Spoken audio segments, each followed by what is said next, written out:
Good morning students, welcome to online class for science for 10th standard. கடவுள் நம்மை பாதுகாப்பாக வைத்திருக்கிற கிருபைக்காக கடவுளுக்கு நன்றி செலுத்தி இந்த வகுப்பை நாம் தொடங்கலாம்.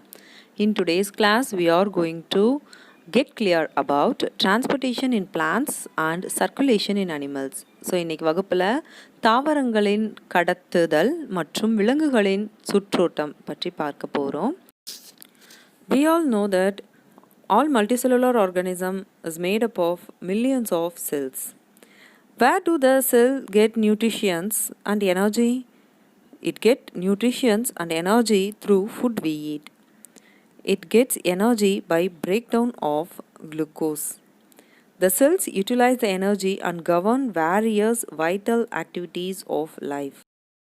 உயிரினங்கள் அனைத்தும் செல்களால் ஆனது. இது நீங்கள் சின்ன வகுப்பில் படிச்சிருப்பீங்க. இந்த செல்களுக்கு ஆற்றல் தேவை. அது தனக்கு தேவையான ஆற்றலை எப்படி பெற்றுக்கொள்ளும் அப்படின்னா உணவின் மூலயமாகவும் ஆக்சிஜன் மூலயமாகவும் பெற்றுக்கொள்ளும். ஸோ உணவே ஆற்றலின் மூலமாகும். ஒவ்வொரு செல்லும் இந்த குளுக்கோஸை ஆக்சிகரணமடைய செய்து ஆற்றலை பெறுகிறது. அந்த ஆற்றலை கொண்டு தான் பிற முக்கிய பணிகளை செல்கள் செய்கின்றன. இதிலிருந்து நமக்கு என்ன தெரியுது அப்படின்னா செல்கள் பெற்றுக்கொள்ளக்கூடிய அந்த ஆற்றலை உடல் முழுவதற்கும் செலுத்துகிறது. இப்போ ஒரு தாவரமாக இருந்தால் செல்கள் தாவரம் முழுவதற்கும் தான் பெற்றுக்கொண்ட ஆற்றலை செலுத்துகிறது அப்படின்னு பார்க்குறோம். நீங்கள் பெரிய பெரிய மரங்கள்லாம் பார்த்துருப்பீங்க. வேரானது நீரை உறிஞ்சு எப்படி அவ்வளோ பெரிய மரத்துடைய உச்சில் இருக்கக்கூடிய ஒரு இலைக்கு தன் நீரை செலுத்துகிறது அப்படின்றது ஒரு வியப்பான விஷயம். இன்னொன்று, இலைகள் உணவை தயாரித்து எப்படி வேர் முதல் நுனி வரை அனைத்து கிளைகளுக்கும் கொடுக்கிறது அப்படின்னும் நம்ம யோசிக்கிறோம் இல்லையா? ஸோ அதை தான் டிரான்ஸ்போர்ட்டேஷன் அப்படின்னு சொல்கிறோம். தாவரங்களில் கடத்துதல் என்கிறோம். ஓரிடத்திலிருந்து மற்றொரு இடத்திற்கு பொருட்களை எடுத்து செல்வதற்கு கடத்துதல் என்று பெயர். The bulk movement of substance through vascular tissues is called translocation. Transport means to carry things from one place to another. So பிளான்ட்ஸில் இந்த டிரான்ஸ்லொகேஷன் பார்க்குறோம். இதுவே நம்ம ஹையர் அனிமல்ஸ் ஹியூமன் பீயிங்ஸ் எல்லாம் பார்த்தோம் அப்படின்னா இன் லார்ஜர் ஆர்கானிசம்ஸ் பார்த்தா transport of nutrition, salts, oxygens, hormones and waste products around the body are performed by circulatory system. The circulatory system consists of the circulating fluids, the blood, the lymph and the heart and blood vessels, which form the collecting and transporting system. அப்போது higher organism அதாவது உயர் வகை விலங்குகளில் ஊட்டச்சத்துக்கள், உப்புக்கள், oxygen, hormone மற்றும் கழிவுப் பொருட்கள் உடல் முழுவதும் கடத்தப்படுவது சுற்றோட்ட மண்டலத்தால் செயல்படுகிறது. இந்த சுற்றோட்ட திரவங்களான இரத்தம், நிணநீர், இதயம் மற்றும் இரத்த நாளங்கள் போன்றவற்றை உள்ளடக்கியது தான் சுற்றோட்ட மண்டலம். இந்த சுற்றோட்ட மண்டலமானது சேகரிக்கும் மற்றும் கடத்தும் மண்டலங்களை உருவாக்குகிறது. Now we can pass on to means of transport in plants.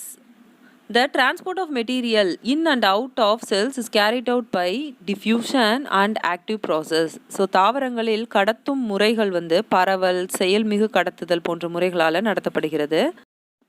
பரவல் பற்றி விரிவாக பார்க்கலாம். பரவல் அப்படின்றது diffusion the movement of molecules in liquid and solids from a region of higher concentration to the region of lower concentration without utilization of energy is called diffusion. திரவ வாயு மூலக்கூறுகள் செறிவு அதிகம் உள்ள பகுதியிலிருந்து செறிவு குறைவான பகுதிக்கு எவ்வித ஆற்றலின் உதவியும் இன்றி, ஸோ இந்த நிகழ்ச்சியில் எந்த ஆற்றலுமே இருக்காது, ஜஸ்ட் ஹையர் கான்சன்ட்ரேஷன்லேருந்து லோயர் கான்சன்ட்ரேஷனுக்கு கடத்தப்படும், அவ்வளோதான். இது ஒரு ஆற்றல் சாரா கடத்தல் நிகழ்ச்சியாகும். அடுத்தது பார்த்திங்கன்னா செயல்மிகு கடத்தல் என்றால் என்ன அப்படின்னு பார்க்கலாம். Active transport. ஆக்டிவ் டிரான்ஸ்போர்ட்டும் டிஃப்யூஷன் மாதிரியே தான், செயல்மிகு கடத்துதல் பரவல் மாதிரியே தான். ஆனால் இங்கே ஒரு எனர்ஜி ரிலீஸ் ஆகும். இந்த படத்தை பார்த்தா உங்களுக்கு புரியும். முதல்ல இருக்கிறது பாசிவ் டிரான்ஸ்போர்ட் என்று சொல்லக்கூடிய அந்த டிஃப்யூஷன். இங்கே எந்த எனர்ஜியும் ரிலீஸ் ஆகலை. அடுத்தது பாருங்கள் ஆக்டிவ் டிரான்ஸ்போர்ட், செயல்மிகு கடத்துதல். இங்கே பார்த்தீங்கன்னா ஏடிபி அப்படின்னு ஒரு எனர்ஜி ரிலீஸ் ஆகிருக்கு. இதான் இது ரெண்டுத்துக்கும் உரிய டிஃப்ரெண்ட். அடுத்ததாக நம்ம ஆஸ்மோசிஸ் பற்றி பார்க்கலாம். Osmosis is the movement of solvent or water molecules, where diffusion is the movement of molecules. இங்கே வந்து இது movement of solvents or water molecules from the region of higher concentration to the region of lower concentration through a semi-permeable membrane. This process is carried out till an equilibrium is reached. Osmosis is a passive movement of water or any other solvent. So diffusion மாதிரியே தான் இந்த ஆஸ்மாசிஸும் இந்த சவ்வூடு பரவலும் கிட்டத்தட்ட ஒரே நிகழ்வு தான். ஆனால் சவ்வூடு பரவுதல் வந்து பரவல் ஒரு சவ்வின் மூலமாக கடத்தப்படுகிறது. ஒரு அரை கடத்து சவ்வின் வழியாக கரைப்பான் அல்லது நீரின் மூலக்கூறு அதன் செறிவு அதிகமாக உள்ள பகுதிக்கு செல்கிறது. இந்த நிகழ்ச்சி செறிவு சமமாகிறது வரைக்கும் நடைபெறுகிறது. சவ்வூடு பரவல் வந்து இரு முறைகளில் நடைபெறுகிறது. ஒன்று வந்து பிளாஸ்மா சிதைவு, உயிர்ம சுருக்கம் அப்படின்னு சொல்கிறோம். இன்னொன்று வந்து உள்ளீர்த்தல் அப்படின்னு சொல்கிறோம். Osmosis carried over by two process, plasmolysis and imbibition. Plasmolysis, it occurs when the water moves out of the cell and resulting in the shrinkage of cell membrane. இப்போது காய்கறி எல்லாம் வாங்கணுன்னா சுருங்குது இல்லையா, அப்போ அதில் இருக்க வாட்டர் எல்லாம் லாஸ் ஆகுது, மூவ்ஸ் அவுட் ஆஃப் த செல். அதனால தான் அந்த காய்கள் எல்லாம் சுருங்கி போகுது. இதுதான் பிளாஸ்மோலைசிஸ் அப்படின்னு சொல்கிறோம். பிளாஸ்மா சிதைவு அப்படின்னு சொல்கிறோம். இன்னொன்று இம்பிபிஷன். இது வந்து imbibition is a type of diffusion in which solid absorbs water and gets swelled up. நீங்கள் உலர் திராட்சை பார்த்துருப்பீங்க இல்லையா, அதை நைட்டு தண்ணியில் ஊற போட்டுட்டு காலையில் எழுந்திரிச்சு பார்த்தா அதை நீரை உறிந்து கொள்ளும் இல்லையா, இந்த உறிந்து கொள்றது தான் உள்ளீர்த்தல் என்று அழைக்கிறோம். இந்த படத்தில் பார்த்தீங்கன்னா நம்ம மனிதர்களுடைய கால் தான் இது தண்ணியை உறிஞ்சி வச்சிருக்கிறதுனால இப்படி இருக்குது. இதுதான் உள்ளீர்த்தலுக்கு எடுத்துக்காட்டி. இப்போ இந்த உலர் திராட்சையை பாருங்கள், தண்ணியில் இருக்கக்கூடிய நீர் வெளியேற்றப்பட்டதால் இது சுருங்கி காணப்படுகிறது. இது வந்து பிளாஸ்மா சிதைவுக்கு எடுத்துக்காட்டு. Root hair water absorbing unit. So நம்ம பிளான்ட்ஸில் பார்த்துருப்பீங்க, வேரில் there are millions of root hairs on the tip of the root which absorbs water and minerals. பாருங்கள், இந்த வேர்களில் எத்தனை ரூட் ஹேர்ஸ் இருக்குது. இதுதான் வாட்டரையும் மினரல்ஸையும் அப்சார்ப் பண்ணுது. இந்த ரூட் ஹேர்ஸ் வந்து தின் வால்டு ஸ்லெண்டராக இருக்கும். இதுதான் வேர் தூவி எனப்படும். இது பார்த்திங்கன்னா மெல்லிய சுவருடையதாக இருக்கும். பார்த்திங்கனாலே உங்களுக்கு தெரியும். இதுதான் தண்ணீரையும் தாது உப்புக்களையும் மண்ணிலிருந்து கடத்தி மற்ற பாகங்களின் அந்த செடிகளின் மற்ற பாகங்களுக்கு அனுப்புகிறது. வேர் தூவிகள் என்று சொல்லக்கூடிய இந்த ரூட் ஹேர்ஸ் வந்து நீரையும் தாது உப்புக்களையும் அப்சர்வ் பண்ணதுக்கப்புறம் என்ன நடக்கும் அப்படின்னா, செகண்ட் ஸ்டெப் வந்து pathway of water absorbed by roots. உறிஞ்சப்பட்ட நீர் வேரில் செல்லும் பாதை எப்படி செல்லும்? ரூட் ஏர்லேருந்து ரூட் கார்டெக்ஸ் செல் வழியாக அந்த நீரானது ட்ராவல் பண்ணி அதுக்கப்புறம் ஜைலம் வெசல் வழியாக போகும். வேர் தூவி செல் வழியாக அது உறிஞ்சப்பட்டு புரணி செல் வழியாக ஜைலம் குழாயை அடையும். இதுதான் second step. Types of movement of water into root cells. So root செல்ஸில் எப்படி வாட்டர் ட்ராவல் ஆகுது அப்படின்னா, there are two distinct types of pathway are there. They are apoplast pathway and symplast pathway. Apoplast pathwayனா ரெண்டு செல்லுக்கு நடுவில் இருக்கக்கூடிய intercellular space வழியாக தண்ணீர் பாஸ் ஆகும். சிம்ப்ளாஸ்ட் அப்படின்னா செல் மெம்பரேனை கிழிச்சிட்டு போகும். ஸோ இது வந்து ஃபாஸ்ட் ப்ராசஸ். இந்த செல் மெம்பரேன் வழியாக போகுது இல்லையா, சிம்ப்ளாஸ்ட் வழியாக நீர் செல்கிறதுல இது கொஞ்சம் ஸ்லோயஸ்ட் ப்ராசஸ், கொஞ்சம் ஸ்லோவான process. In plants, water and minerals are transport to different parts of the plants by diffusion, active transport and osmosis அப்படின்னு பார்த்தோம். இதில் root hair absorbs water by diffusion. Pathway of water absorbed by root is by osmosis process. இதை நீங்கள் கிளியராக தெரிஞ்சுக்கணும். வேர் தூவிகள் பரவல் முறையில் நீரை கடத்துகிறது. அந்த உறிஞ்சப்பட்ட நீர் வேரில் செல்லும் பாதை வந்து இட்ஸ் பை ஆஸ்மாசிஸ் மெத்தட், சவ்வூடு பரவல் முறை. Next we can pass on to transpiration. What is meant by transpiration? Transpiration is the evaporation of water from the surface of the leaves. இந்த surface of the leavesல எவாப்ரேட் ஆகும் வாட்டர்லாம். எப்படி அப்படின்னா, ஸ்டொமேட்டான் நிறைய அந்த லீவ்ஸ்க்கு மேலே நிறைய மைன்யூட் போர்ஸ் ப்ரெசென்ட் ஆகிருக்கும். அந்த போர்ஸோடைய பேர் தான் ஸ்டொமேட்டா. இது வந்து open in the day and closed at night. The opening and closing of the stomata is carried by God cells. Guard செல்லுன்னு சொல்லக்கூடிய அந்த ஸ்டொமேட்டாவில் இருக்கக்கூடிய அந்த செல்லு தான் அதை மூடி திறக்குது. அதனால் அது திறந்திருக்கும் போது நிறையா நீரானது வெளியே செல்லும். மூடி இருக்கும்போது நிறையா நீரானது வெளியே செல்வது தவிர்க்கப்படும். ஸோ நீராவி போக்கு என்றால் தாவரத்தின் புற உறுப்புகளில் இருந்து குறிப்பாக இலையோட புறத்தோல் வழியாக நீரானது ஆவியாக மாறி வெளியிடும். இதை தான் நீராவி போக்கு அப்படின்னு சொல்கிறோம். இந்த நீராவி போக்கு எப்படி நடைபெறுது அப்படின்னா இந்த ஸ்டொமேட்டாவால் நடைபெறுது. இப்போ பார்க்குறீங்கல்ல படத்தில், இதுதான் ஸ்டொமேட்டா அப்படின்னு சொல்லுவோம். மீசோஃபில், ஜைலம் செல்ஸ் அப்படின்லாம் சொல்லி படிக்கிறோம் இல்லையா, அது அந்த இலையில் இருக்கக்கூடிய செல்களை தான் நம்ம ஜைலம் செல்ஸு அப்புறம் மீசோஃபில் செல்ஸ்னு அழைக்கிறோம். இதில் தான் அந்த ஸ்டொமேட்டாவும் ப்ரெசென்ட் ஆகிருக்கும். இது வழியாக தான் நீரானது வெளியே செல்லுது. As water is lost from the leaves, pressure is created on top to pull the water from the xylem to the mesophyll cells. This process is called transpiration pull. So இந்த transpiration pull இருக்கிறதுனால நீரானது வேரின் வழியாக உறிஞ்சப்பட்டு இலையின் வழியாக வெளியேற்றப்படுகிறது. இது ஒரு சைக்கிளாக தொடர்ந்து நடந்து கொண்டே இருக்கிறது. அப்புறம் ஃபேக்டர்ஸ் எஃபெக்டிங் டிரான்ஸ்பிரேஷன் அப்படின்னு பார்த்தா என்னென்ன transpiration is affected by several external factors as well as internal factors. External factors என்னென்னு பார்த்தா temperature, light, humidity and wind. Internal factors என்னென்ன அப்படின்னு பார்த்தா number and distribution of stomata, percentage of open stomata, water status of the plant, canopy structure. Importance of transpiration. நீராவி போக்கின் முக்கியத்துவம். நீராவி போக்கு ஒரு முக்கியமான செயல்பாடு தாவரங்களில். ஏன் அப்படின்னு பார்த்தா இப்போது வெயில்லையே தான் நிற்கிறாங்க தாவரங்கள். பார்த்திங்கன்னா வெயில்லையே தான் இருக்கும், அதிகமான சூட்டில் தான் இருக்கும். ஸோ தன்னைத்தானே குளிர்வித்து கொள்வதற்காக அது டிரான்ஸ்பிரேஷன் பண்ணுது. So cools the surface of the leaves by evaporation. இப்போது நமக்கு வெயில் அடிக்கும்போது அதிகமாக வேர்க்கும், அப்போ நம்ம உடம்பு ரொம்ப சுடாது. அதுவே மழைக்காலங்கள், குளிர்காலங்களில் அதிகமாக நம்ம உடம்பு சூடை வெளிப்படுத்தும். இது எதுக்காகனா தட்பவெட்ப நிலைக்கு ஏற்ற மாதிரி நம்மளுடைய பாடி கண்டிஷன் மாறுது. ஸோ இதே ரீசனால தான் டிரான்ஸ்பிரேஷனும் நடக்குது. So transpiration creates transpirational pull for transport of water. இதனால் வாட்டர் ஒரு பிளேஸ்லேருந்து இன்னொரு பிளேஸ்க்கு ஈஸியாக சர்க்குலேட் ஆகுது. Supplies water for photosynthesis. Transport means for soil to all parts of the plants. Keep the cell turgid, hence maintain their shape. நீராவி போக்கின் இழுவிசை காரணமாக தான் நீர் தாவரத்தின் எல்லா பாகங்களுக்கும் செலுத்தப்படுகிறது. ஒளிச்சேர்க்கைக்கு தேவையான நீரை இந்த நீராவி போக்கின் மூலயமா தான் செல்கள் பெற்றுக்கொள்ளுகின்றன. கனிமங்கள் தாவரங்களின் அனைத்து பகுதிகளும் செல்ல உதவுது. அப்புறம் நான் சொன்ன மாதிரி குளிர்ச்சியாக இருக்க நீராவி போக்கு உதவுகிறது.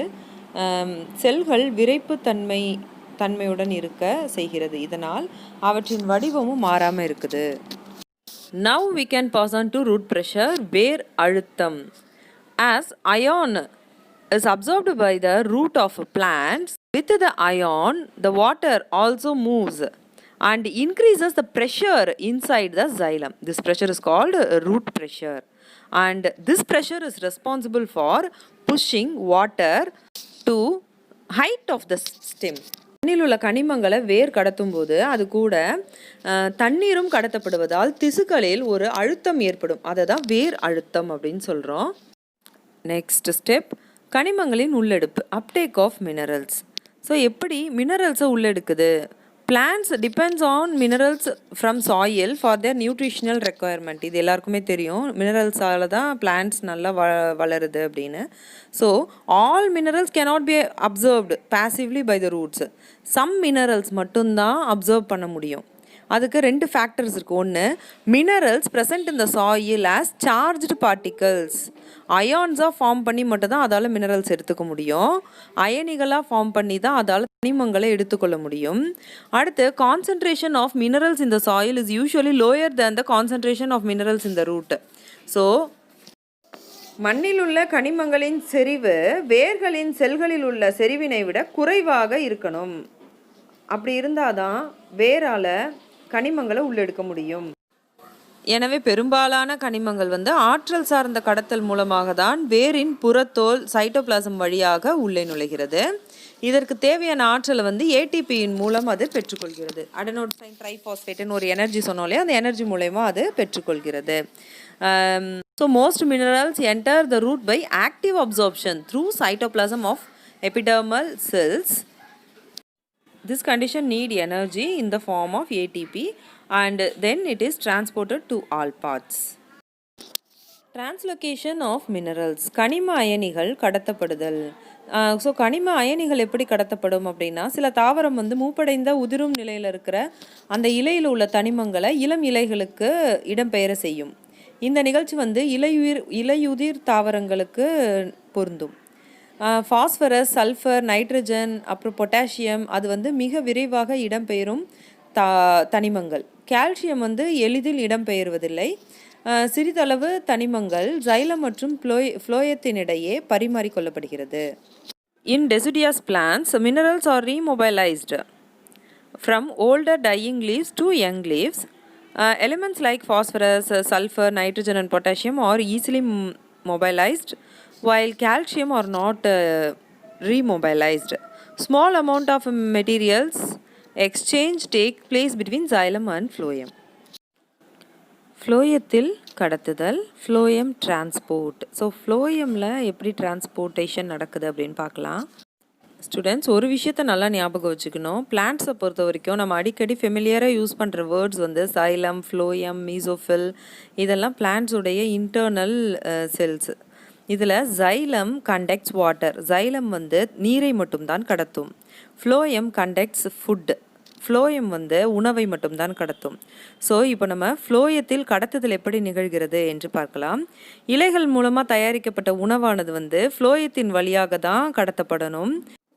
ஃப்ளோயத்தின் வழியாக சேமிக்கும் பகுதிக்கோ அல்லது தேவையான பகுதிக்கோ உணவு கடத்தப்படுகிறது. ஃப்ளோயத்தின் கடத்தும் கூறுகள் அப்படின்னு பார்த்தா சல்லடை தட்டுகள், சல்லடை குழாய்கள், இதுதான் கடத்த உதவுகின்ற செல்கள். இப்போ இந்த படத்தில் நீங்கள் பார்த்தீங்கன்னா உங்களுக்கு தெரியும், ஒரு செடியை குறுக்கு வெட்டு தோற்றம் பண்ணோம் அப்படின்னா, இல்லை நீள் வெட்டு தோற்றம் பண்ணோன்னா 2 பைப் மாதிரி பார்ப்பீங்க. ஒன்று சைலம், இன்னொன்று ஃப்ளோயம்.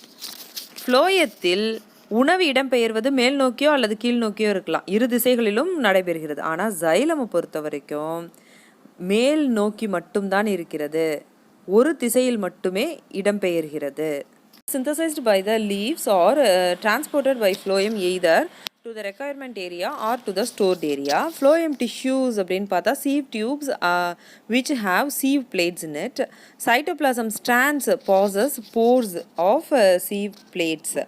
இதில் phloem can be upward and downwards. So the movement of food in phloem can be upwards or downwards. So it is bidirectional. In contrast, the movement of xylem is always in a upward direction. So unidirection. அடுத்தது sucrose இடம்பெயர்தல், translocation of sugar.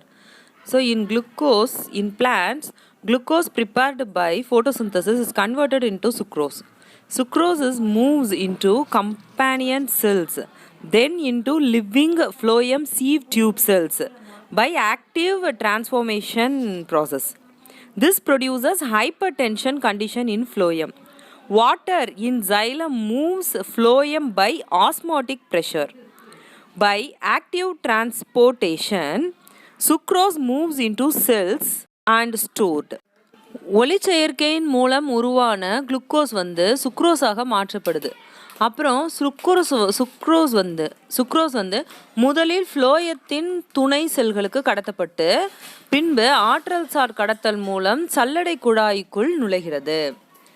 அதுக்கப்புறம் அருகிலுள்ள சைலத்திலிருந்து நீரானது சவ்வூடல் பரவல் மூலம் சல்லடை குழாயினுள் செல்கிறது. இதனால் ஏற்படும் சவ்வூடு பரவல் அழுத்த வேறுபாட்டின் காரணமாக ஃப்ளோயத்திலிருந்து உணவானது அழுத்தம் குறைவான செல்களுக்கு கடத்தப்படுகிறது. ஆற்றல் சார் கடத்துதல் மூலம் சுக்ரோஸ் ஆனது சேமிக்கப்படும். ஆற்றல் சார் கடத்தல் மூலமாக இந்த சுக்ரோஸ் வந்து சேமிக்கப்பட்ட இடத்திற்கோ அல்லது பயன்படுத்தப்பட்ட இடத்திற்கோ இடம்பெயர்கிறது. இதன் காரணமாக சுக்ரோஸ் வெளியேறுவதால் சவ்வூடு பரவுதல் அழுத்தம் குறைகிறது. எனவே நீரானது ஃப்ளோயத்தை விட்டு வெளியேறுகிறது. ஃபைனல் ஒன், அசென்ட் ஆஃப் சாப், சாரேற்றம். சாரேற்றம் என்றால் என்ன? வேர்களின் மூலம் உறிஞ்சப்பட்ட நீர் மற்றும் கனிமங்கள் மேல் நோக்கி கடத்துதல் மூலம் தாவரங்களில் பிற பகுதிகளுக்கு செல்வது சாரேற்றம் எனப்படும். ஸோ வேர்கள்லேருந்து அதை அப்சர்வ் பண்ணிட்டு ஒரு ஏரியாவுக்கு அது டிஸ்ட்ரிபியூஷன் பண்ணுது, அதை தான் சாரேற்றம் அப்படின்னு சொல்கிறோம். அசென்ட் ஆஃப் சாப் அப்படின்னு சொல்கிறது upward movement of water and minerals from root to different parts of the plants is called ascent of sap. A number of factors responsible for ascent of sap. The factors are root pressure, capillary action, cohesion and adhesion of water molecules, cohesion, adhesion and transpirational pull. Let us see detailedly about this. Root pressure. Water from soil enters in the root hair due to osmosis. Root pressure is responsible for movement of water upwards and upwards to the base of the stem. Second one is a capillary action. Water or any liquid rises in capillary tube because of physical force, and that force is known as capillary action. In the same way, stem water also rises up into different parts of it. Adhesion and cohesion of water molecules. Water molecules form a continuous column in the xylem because of forces of adhesion and cohesion. Cohesion means force of attraction between water molecules, and adhesion means the force of attraction between molecules of different substances. வேர்களின் மூலம் உறிஞ்சப்பட்ட நீர் எல்லா பாகங்களுக்கும் ஒரு செடியினுடைய எல்லா பாகங்களுக்கும் செலுத்தப்படும் முறைதான், அதுதான் சாரேற்றம் எனப்படும். சாரேற்றத்தில் பல காரணிகள் உள்ளன. வேர் அழுத்தம், நுண்துளை ஈர்ப்பு விசை, நீர் மூலக்கூறுகளின் கூட்டிணைவு மற்றும் ஒட்டிணைவு, நீராவி போக்கின் இழுவிசை. மண்ணில் உள்ள நீரானது வேர் அழுத்தத்தின் மூலம் உறிஞ்சப்படுகிறது. அதுக்கப்புறம் நுண்துளை ஈர்ப்பு விசை மூலமாக தந்துகி குழாய்களின் வழியாக நீர் செலுத்தப்படுகிறது. இந்த நீர் மூலக்கூறின் கூட்டிணைவு மற்றும் ஒட்டிணைவு விசைகளின் ஒருங்கிணைந்த செயல்பாட்டின் காரணமாக நீரானது சைலத்தின் ஒரு தொடர்ச்சியான நீர்ப்பந்தமாக உள்ளது. நீராவி போக்கின் இழுவிசை. இலைத்துளைகளின் வழியாக நடைபெறும் நீராவி போக்கின் காரணமாக ஒரு வெற்றிடம் உண்டாகும். இதனால் இரு இழுவிசை உண்டாகப்படுகிறது. இந்த விசையே நீராவி போக்கின் இழுவிசை எனப்படும். நீராவி போக்கின் இழுவிசை காரணமாக தான் நீரானது உறிஞ்சி அனைத்து தாவரங்களின் மிக உயர்ந்த நுண்ணிய பகுதிக்கும் நீரையும் தனிமங்களையும் கடத்துகிறது. எனவே மாணவர்களே, இந்த வகுப்பில் நம்ம ஒரு தாவரத்தில் நீரானது மற்றும் கனிமங்கள் எவ்வாறு கடத்தப்படுகிறது என்பதை ரொம்ப விரிவாக தெரிந்து கொண்டோம். ஸோ இதோட கண்டினியூவேஷனை நெக்ஸ்ட் கிளாஸில் பார்க்கலாம். Thank you children.